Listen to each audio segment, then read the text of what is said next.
জঙ্গলে এক দুষ্টু কাক ও এক দুষ্টু শেয়াল বাস করত।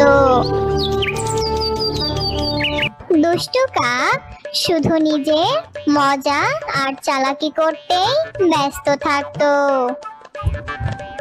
কিন্তু একদিন সে এমন এক বুদ্ধিমান শিয়ালের পাল্লায় পড়ল যে তাকে ভালোই শিক্ষা দিল। একদিন কাকটি গাছের ডালে বসেছিল। সে হঠাৎ একটি রুটি দেখে মুখে নিয়ে উড়ে গেল।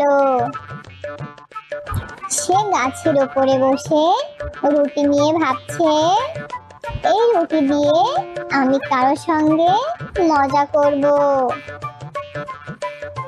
ঠিক সেই সময় গাছের নিচ দিয়ে যাচ্ছিল এক চালাক শিয়াল। শিয়ালটি ক্ষুধার্ত ছিল।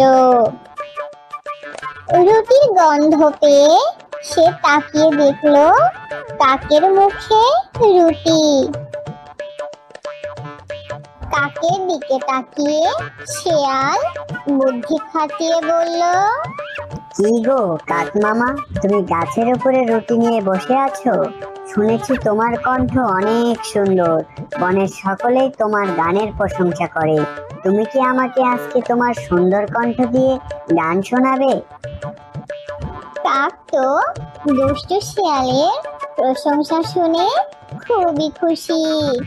ভাবলো, এই সুযোগে আমি আমার কণ্ঠ জাহির করি। কাক গান গাইতে শুরু করলো। যেই না কাক গান গাওয়ার জন্য তার মুখ খুললো, তখনই রুটিটি নিচে পড়ে গেল।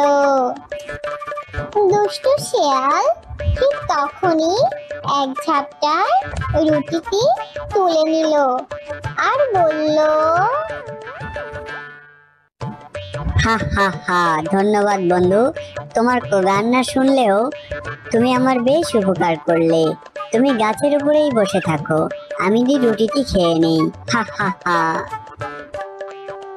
বোকা কাক বুঝতে পারলো শুধু চালাক হলে হবে না, অহংকার আর বোকামি একসঙ্গে থাকলে শেষে ঠকতেও হয়। তো বন্ধুরা, এই গল্পটি থেকে আমরা কি শিখলাম? অহংকার করলে আর বেশি চালাকির চেষ্টা করলে অনেক সময় বিপদেও পড়তে হয়। এই মামারা, গল্প তো দেখলা, আমি শিয়াল।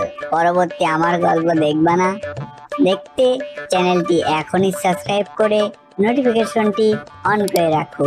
আমি আবারও কালকে আরো একটি গল্প নিয়ে আসবো। সাবস্ক্রাইব করে দাও মামারা।